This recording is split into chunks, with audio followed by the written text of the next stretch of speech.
இயேசு ஜீவிக்கிறார். சுவிசேஷ ஊழியம் வழங்கும் ஜீவ வார்த்தைகள்.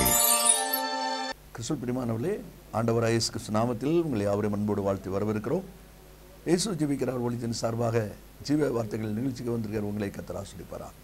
ஒவ்வொரு வாரமும் இதே நேரத்தில் இந்த வார்த்தைகளை கேளுங்கள், அநேகரை கேட்க செய்யுங்கள். ஊழியத்தில் பயன்படுத்த விரும்பினாலும் எங்களுடைய வெளியீடுகள் தேவையானாலும் எங்களுடைய தொடர்பு கொள்ளுங்கள். பத்திரிகை தேவையானாலும் தொடர்பு கொள்ளுங்கள். நான் ஒருமித்த நாமத்தை உயர்த்துவோமாக. இந்த நாளிலும் தேவன் நமக்கு தருகிற வார்த்தை நான் வாசிக்கிறேன், ஜெபத்துடன் கேளுங்கள். மார்க் சுவிசேஷம் 4ஆம் அதிகாரம் 37-8 வசனங்கள். பலத்த சுழல் காற்று உண்டாகி படவு நிரம்பத்தக்கதாக அலைகள் அதன் மேல் மோதிற்று. கப்பலின் பின்னணியத்தில் இயேசு தலையணை வைத்து நித்திரையாயிருந்தார். அவர்கள் அவரை எழுப்பி, போதகரே, நாங்கள் மடிந்து போகிறது உமக்கு கவலை இல்லையா என்று சொல்லி கேட்டார்கள். அக்கறைக்கு போவோம் வாருங்கள் என்று சொல்லி ஆண்டவர் அழைப்பு கொடுக்கிறார். அக்கறைக்கு போகிற வழியிலே காற்று வீசுகிறது, பலமாய் வீசுகிறது. பயந்து அலறுகிறார்கள். ஆண்டவர் போய் தட்டி எழுப்புகிறார்கள். ஆண்டவர் கப்பலின் பின்னணியத்தில் தலையணை வைத்து நித்திரையா இருந்தார் என்று வாசிக்கிறோம். இன்னைக்கு கர்த்தர் நமக்கு கொடுக்கிற ஆலோசனை என்ன?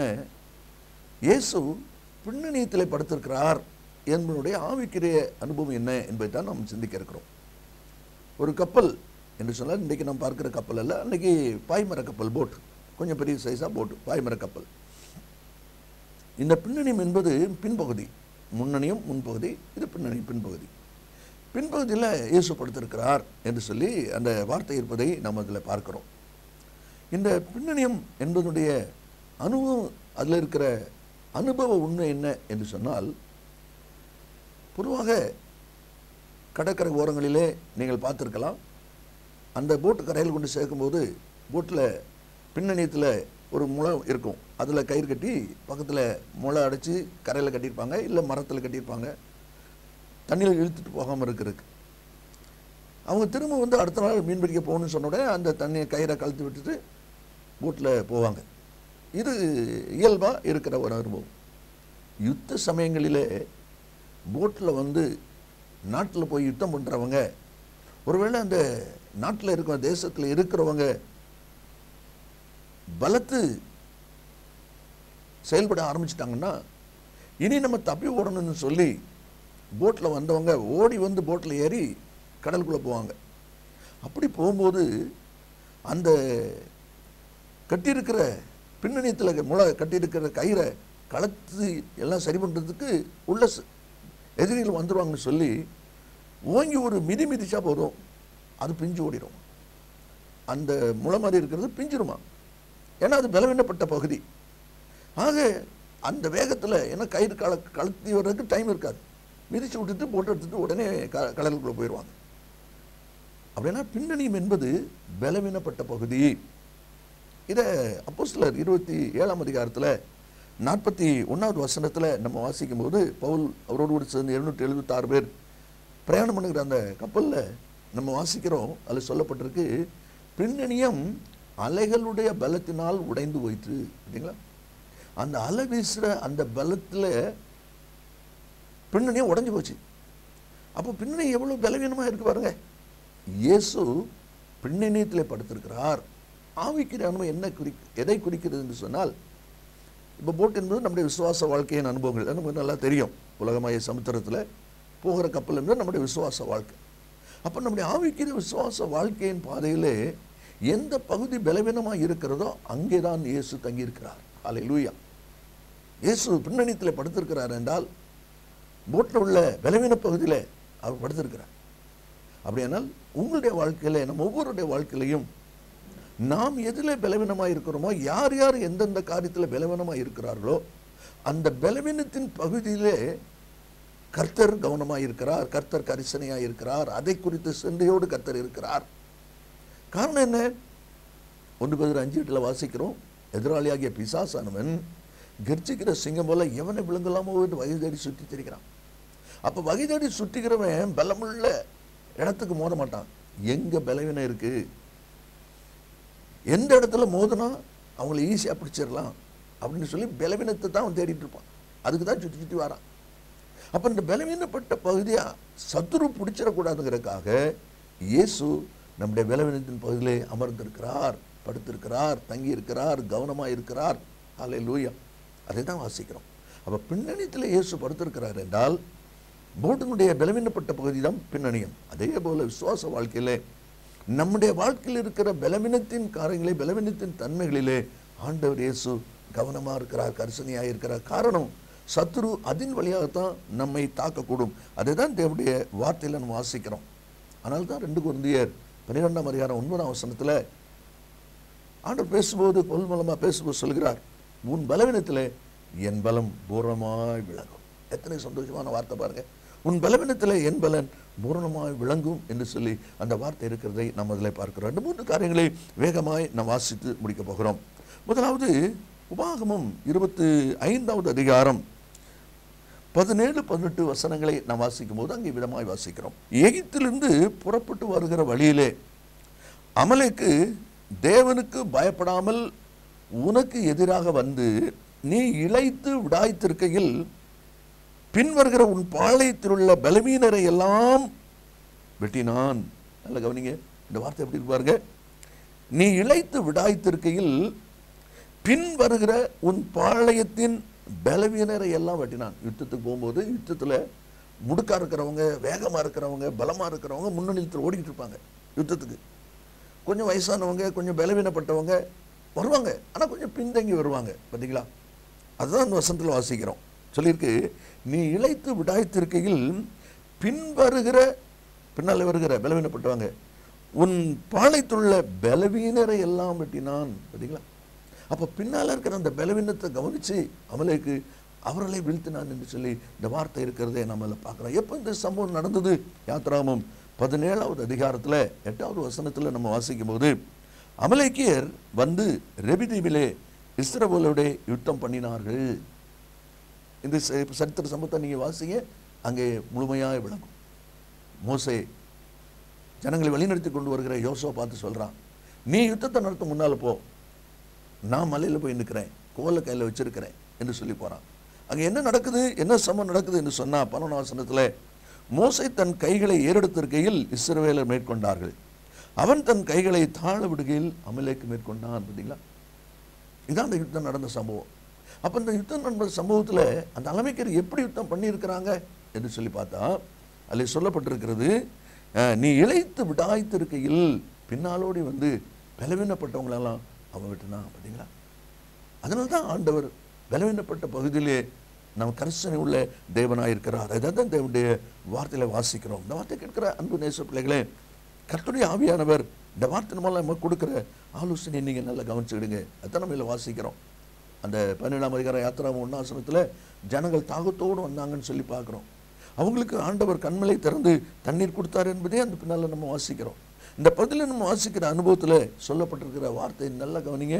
1 சாமுவேல் 15ஆம் அதிகாரம் 2ஆம் வசனத்தில் அமலேக்கியரை நீ கொல்லணும்னு சொல்லி சவுலுக்கு ஆண்டவர் சொல்லும்போது அதில் சொல்லுகிற வார்த்தை, அமலேக்கு இஸ்ரவேலரை வழிமறித்த செய்கையை நான் மனதிலே வைத்திருக்கிறேன். பார்த்தீங்களா? மோசே நாட்களில் நடந்த சம்பவம். ஆனால் அந்த அமலேக்கிட்ட பின் சந்ததியானாலும் கர்த்தர் அதை நினைவுன்னு சொல்வதை நாம் அதில் பார்க்கிறோம். இனி 2வது ஒரு அனுபவத்தை நம்ம வாசிக்கும் போது சாமுவேலின் 2ஆம் புஸ்தகம் 16ஆவது அதிகாரம் 14வது வசனத்தை நம்ம வாசிக்கும் போது அதில் இப்படி வாசிக்கிறோம், தாவீது ராஜாவும் அவனோடு இருந்த சகல ஜனங்களும் விடாய்த்தவர்களாய் தங்கும் இடத்திலே சேர்ந்து இளைப்பாறினார்கள். நல்ல கவனிங்க. இப்போ அப்சலோம் தாவீதுக்கு விரோதமாய் ராஜாவாக மாறுறான். அதில் வேதத்தில் வாசிக்கும் போது 13ஆம் வசனத்தில் 15ஆம் அதிகாரம் 13ஆம் வசனத்தில் இஸ்ரவேலின் இருதயம் அப்சலோமை பற்றி போகுதான், அவனை பின்பற்றி போகிறாங்க ஜனங்கள். அதே போல் 15ஆம் அதிகாரம் 16ஆம் வசனத்தில் தாவீதும் அவன் வீட்டாரும் கால்நடையாய் வனாந்தரத்தை நோக்கி போகிறாங்க. இனி இங்கே இருந்தால் அப்சலோம் மூலம் நமக்கு ஆபத்துன்னு சொல்லி கால்நடையாக போகிறாங்க, வனாந்தரத்தில் பார்த்து போகிறாங்க. அப்படி வந்து களைச்சு சோர்ந்து தளர்ந்து இளைப்பாறி கொண்டு இருக்கிறாங்க. இப்போ இந்த இடத்துல இதை அகித்தோப்பேல்ங்கிறவன் பயன்படுத்துகிறான். 17ஆம் அதிகாரம் 1வது வசனத்தை நம்ம வாசிக்கும் போது, அகித்தோப்பேல் அப்சலோமிடத்தில் போய் பேசுகிறான். நான் 12,000 பேரை கூட்டிக்கிட்டு போய் தாவீதோடு நான் யுத்தம் பண்ண போகிறேன். ஏன்? அந்த 2ஆம் வசனத்தை பாருங்க. அவன் விடாய்த்தவனும் கை தளர்ந்தவனுமாய் இருக்கையில் நான் அவனிடத்தில் போய் அவனை திடுக்கிட பண்ணுவேன். பார்த்தீங்களா? தாவீது ராஜா எவ்வளோ பலசாலி, எவ்வளோ பராக்கிரமசாலிங்க தெரியும். ஆனால் நான் போயிடன்னு சொல்லி இப்போ அகித்தோப்பேல் சொல்கிறானே, எப்படி எந்த நாள் அப்படி சொல்கிறான் பாருங்க. அவன் விடாய்த்தவனும் கை தளர்ந்தவனுமா இருக்கையில். இந்த வார்த்தையில் கேட்கிற அன்பு தேச பிள்ளைகளே, நீங்கள் எதில் பலவீனமாக இருக்கீங்களோ, எந்த இடத்துல சோர்ந்த நிலையில் நிற்கிறீங்களோ, அங்கே தான் பிசாசு தாக்க வருவான். அதனால தான் ஆண்டவர் பின்னணியத்திலே படுத்திருக்கிறார். பலவீனப்பட்ட பகுதியிலே, உங்களுடைய வாழ்க்கையில் இருக்கிற பலவீனப்பட்ட பகுதியின் அனுபவத்தில் தான் ஆண்டவர் படுத்திருக்கிறார். அவர் உங்களை காக்கும்படியாக, உங்களை மீட்கும்படியாக. அதை தான் நம்ம வாசிக்கிறோம். அப்போ இந்த அகித்தோப்பேல் அப்சலோம்கிட்ட சொல்லி தாவீதை கொல்வதற்கு, கொலை செய்வதற்கு சகல ஆயத்தங்களையும் செய்கிறான். எப்படி ஆண்டவர் அதிலிருந்து பின்னணித்தில் இருக்கிற எப்படி அவனை காப்பாற்றினார், எப்படி எல்லாம் மீண்டு வந்தாங்க என்று சொல்லி பார்ப்பீங்கன்னா, அப்சலோம் அகித்தோப்பேல் சொன்ன ஆலோசனை கேட்டுக்கிட்டான். என்றாலும் ஊசாயை கூப்பிட்டு நீ ஒரு ஆலோசனை சொல்லுப்பா, இந்த ஆலோசனை சரியாக வருமா, அகித்தோப்பேல் இப்படி சொல்கிறானே சரியாக வருமா, நீ கொஞ்சம் சொல்லு. அப்போ அகித்தோப்பேல் சொல்லுகிற ஆலோசனையை 7வது வசனத்தில் நம்ம வாசிக்கிறோம். அதில் சொல்லுகிறான், ஊசாயை அப்சலோமை நோக்கி, அகித்தோப்பேல் இந்த விசை சொன்ன ஆலோசனை நல்லதல்ல. பார்த்தீங்களா? அகித்தோப்பேல் இந்த விசை சொன்ன ஆலோசனை நல்லதல்ல என்று சொல்லி அகித்தோப்பேல் சொன்ன ஆலோசனையை அவன் செயல்படுத்த விடாமாக்குறான். இது எதனால் இப்படி நடக்குது? அதே அதிகாரம் 14ஆம் வசனத்தில் கடைசியில் நீங்கள் வாசிப்பீங்கன்னா, அகித்தோப்பேலின் நல்ல ஆலோசனையை அபத்தமாக்குறதுக்கு கர்த்தர் கட்டளையிட்டார். பார்த்தீங்களா? அப்போ அந்த ஊசாயுடைய ஆலோசனை உள்ள வந்த உடனே அகித்தோப்பேல் தாவீதை கொலை செய்யணுங்கிற அந்த காரியம் மாறி போகிறத நம்ம அதில் பார்க்குறோம். அதனால சொல்லப்பட்டிருக்கிறது, அந்த பலவீனப்பட்ட பகுதியிலே இயேசு கவனமாய் கரிசனையாக இருக்கும் பொழுது அதில் காப்பாற்றப்படுகிற ஒரு அனுபவம் உண்டாகிறதை நாம் அதில் பார்க்கிறோம். இனி 3வது ஒரு அனுபவம் நம்ம வாசிக்கும் போது, யோபின் புத்தகம் 2ஆம் அதிகாரம் 5வது வசனத்தை நம்ம வாசிக்கும் போது, அதில் சாத்தான் ஆண்டவரிடத்தில் சொல்லுகிறான், நீர் உம்முடைய கையை நீட்டி அவன் எலும்பையும் அவன் மாம்சத்தையும் தொடுவீரானால் அப்பொழுது அவன் உமது முகத்துக்கு எதிரே உம்மை தூசிக்கானோ பாரும் என்று சொல்லி சொல்வதை பார்க்கிறோம். முதல் அதிகாரத்திலையும் ஆண்டவர் அவனுடைய சம்பத்தெல்லாம் கொடுத்துட்டாரு, அவன் மேலே கை வச்சுறாரு. 2வது திரும்ப கேட்குறாரு, அப்போ சொல்கிறான். அப்போ சொல்லும்போது ஆண்டவர் சொல்கிறாரு, சரி அவன் மேலே கவியான ஆளை கொண்டுறாத அப்படி சொல்லி கொடுக்குறாரு. இப்போ அவன் சரீரத்திலாம் பருக்கள் இருக்கு. இப்போ எப்படிப்பட்ட சூழ்நிலையில் அவன் சொல்லுகிற வார்த்தை கவனிங்க, நீர் உம்முடைய கையை நீட்டி அவன் எலும்பையும் அவன் மாம்சத்தையும் தொடுவீரானால். இந்த எலும்பு என்பது எதை குறிக்கும் என்று சொல்லி நீங்கள் வாசிப்பீங்கன்னா, ஆதியாகமம் 2ஆம் அதிகாரம் 22வது வசனத்தில் நான் வாசிக்கும் போது, தேவனாகிய கர்த்தர் தாம் மனுஷனிலிருந்து எடுத்த எலும்பை மனுஷியாக உருவாக்கினார். நல்ல கவனிங்க, தேவனாகிய கர்த்தர் ஆதாம் தனியாக இருக்கக்கூடாதுன்னு சொல்லி அவனுக்கு அயர்ந்த நித்திரை வர பண்ணி அவனுடைய விலா எலும்பை எடுத்து அந்த விலா எலும்பில் தான் மனுஷியை உண்டாக்குறார். அவன் தான் மனைவி உண்டாக்குறார். அப்போது அவன் எலும்பை தொடுவீரானால் என்று சொன்னால் அதுக்குரிய ஆவிக்குரிய அர்த்தம் என்ன? அவனுடைய மனைவியை நீ தொடுவீரானால். பார்த்தீங்களா? அதே சம்பவத்தை நம்ம இங்கே பார்க்குறோம். அப்போ அதே போல் மனைவி அவன் தொடும்போது அது வரைக்கும் 10 பிள்ளைகளை இறந்து சம்பத்தெல்லாம் போன போது கர்த்தர் கொடுத்தார், எடுத்தார், கர்த்தருக்கு சோத்திரம் யோபு சொல்லும்போது கூட சொன்ன மனைவி இப்போ சொல்கிறா, தேவனை தூசித்து ஜீவனை விடும். இன்னும் உடைய உத்தமத்தில் உறுதியாக இருக்கிறீரோ? எப்படி இப்படி மாறிட்டா? பிசாசு எலும்பை தொடுவீரானால். பார்த்தீங்களா?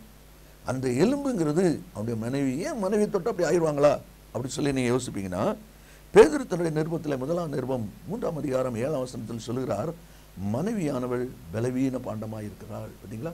நிறைய பேர் சொல்லுவாங்க பெண்கள் பலவீன பாண்டம்னு. அப்படி பைபிள் சொல்லலை. மனைவியானவள் பலவீன பாண்டம் அப்படி தான் பைபிள் சொல்லுது. அப்போ நீர் மனைவியை தொடுவீர் என்று சொன்னால் அவள் பலவீனமான பாண்டமாக இருக்கிறதுனால அவளை தொடுவீர்னா காரி மாறிடும். அதே போல் யோபின் மனைவி தொடப்படும் பொழுது தேவனை தூசித்து ஜீவனை விடுங்கிறான். அதுக்கு பிறகு அவனை விட்டுட்டு அவன் போகையே போயிடுறான், அங்கே இல்லை. பின்னால் நீங்கள் வாசித்து பார்த்தீங்கன்னா 19ஆம் அதிகாரம் 17ஆம் வசனத்தில், என் சுவாசம் என் மனைவிக்கு வேறுபட்டு இருக்கிறது, என் வேலைக்காரனை கூட வாப்பான்னா கெஞ்ச வேண்டி இருக்குன்னு தான் அந்த 19ஆம் அதிகாரத்தில் நம்ம வாசிக்கிறோம். அப்படிப்பட்ட ஒரு நிர்பந்த நிலைமைக்கு அவர் மாறிவிடுவதை நாம் பார்க்கிறோம். ஆனால் இதில் பின்னால் நாட்களில் நீங்கள் யோசித்து பார்த்தீங்கன்னா அதில் சொல்லப்பட்டிருக்கிற அனுபவத்தை நீங்கள் பாருங்கள். ஆதாம் வஞ்சிக்கப்படுகிறான் என்று பார்க்குறோம், தோட்டத்தை விட்டு விரட்டப்படுகிறான்னு சொல்லி பார்க்குறோம். எதனால? பிசாசு ஏவாள் மூலமாய் ஆதாமை வஞ்சித்து விட்டான். பார்த்தீங்களா? மனைவி மூலமாய், எலும்பு மூலமாய். அதே போல் சிம்சனுடைய வாழ்க்கையை நீங்கள் யோசித்து பார்த்தீங்கன்னா அவன் விடுகிறத சொல்கிறான், ஜனங்களுக்கு அதை சொல்ல முடியல. என்ன பண்ணாங்க? நேராக அவன் மனைவியை போய் பிடிச்சி, நாங்கள் உங்களுக்கு பணம் தருவோம், நீ எப்படியாவது அவன்கிட்ட ரகசியத்தை வாங்க, இல்லைன்னு சொன்னான் உங்கள் வீடு எல்லாத்தையும் நாங்கள் காலி பண்ணிடுவோம் அப்படின்னு சொல்லி பயமுறுத்தி அவன்கிட்ட அந்த காரியத்தை வாங்கி சொல்கிறான்.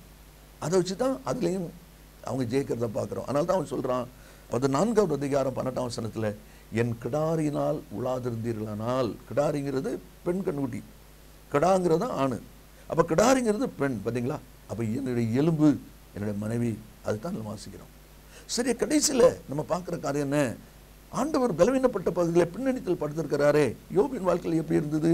42வது அதிகாரத்துக்கு நீங்கள் வந்தீங்கன்னா அங்கே நம்ம வாசிக்கிறோம், கர்த்தர் அவருடைய விண்ணப்பத்துக்கு பதில் கொடுத்து ரெட்டிப்பான ஆசீர்வாதத்தை கொடுக்குறாரு. அப்போ என்ன சம்பவம் நடக்குது? 13வது வசனத்தை நீங்கள் வாசித்தீங்கன்னா அதில் சொல்லப்பட்டிருக்கு, மீண்டும் ஆண்டவர் யோபுக்கு 7 குமாரர் 3 குமாரத்திகள் பிறந்தார்கள். இந்த குமாரத்தி எப்படி பிறந்தாங்க? அப்போ விட்டு போன மனைவி திரும்ப வந்துட்டா. பார்த்தீங்களா? அதுதான் அந்த ஆசீர்வாதம். இந்த வார்த்தையில் கேட்கிற அன்பு நேச பிள்ளைகளை யோசித்து பாருங்கள், உங்களுடைய வாழ்க்கையின் அனுபவம் எவ்விதமாக இருக்கிறது. கடைசியாக 2 நாளாகவும் 5:11 நீங்கள் வாசிப்பீங்கன்னா அதில் சொல்லப்பட்டிருக்கு, நாகமான் கோபப்படுகிறான். பார்த்தீங்களா? இது என்ன அனுபவம்? கோபம், எரிச்சல், வைராக்கியம், பெருமை, இந்த மாதிரி இருக்கிறதும் ஒரு பலவீனப்பட்ட பகுதி தான். இதையும் பயன்படுத்தி சத்துரு என்ன செய்கிறான்? இன்றைக்கு அநேகரை ஏமாற்றிட்டு இருக்கிறான். யோசித்து பாருங்கள். சத்துருக்கு இடம் விடாதபடி ஜாக்கிரதையாய் நாம் ஓடும்படி அழைக்கப்படுகிறோம். கப்பலின் பின்னணியத்திலே இயேசு நித்திரையாக இருந்தார். பின்னணியம் என்பது பலவீனப்படுது. நம்முடைய பலவீனத்தில் இயேசு கவனமாக இருக்கிறார். காரணம் சத்துரை நாம் ஜெயிப்பதற்கு. நாம் ஜெபிப்போமா? இயேசு சீக்கிரம் வரப்போகிறார். நல்ல பிதாவே நின்றோடு துதிக்கிறோம். இந்த வார்த்தை கேட்கிற ஒவ்வொரு பிள்ளைகளும் தங்களை ஆராய்ந்து சீர்படுத்தி நன்மை சுதந்திரிக்க உதவி செய்வீராக. இயேசுவின் நாமத்தில் பிதாவே, ஆமென், ஆமென். கர்த்தர் உங்களை ஆசீர்வதிப்பாராக. மேலும் விவரங்களுக்கும் உங்கள் ஜெப தேவைகளுக்கும் நீங்கள் எங்களோடு தொடர்பு கொள்ள வேண்டிய முகவரி, ஜீசஸ் லிவ்ஸ் காஸ்பல் மினிஸ்ட்ரீஸ், சகோதரர் John M Jeyaraj, 123A Dohnavur road, Mavadi, Nellai மாவட்டம், தென்னிந்தியா 627107.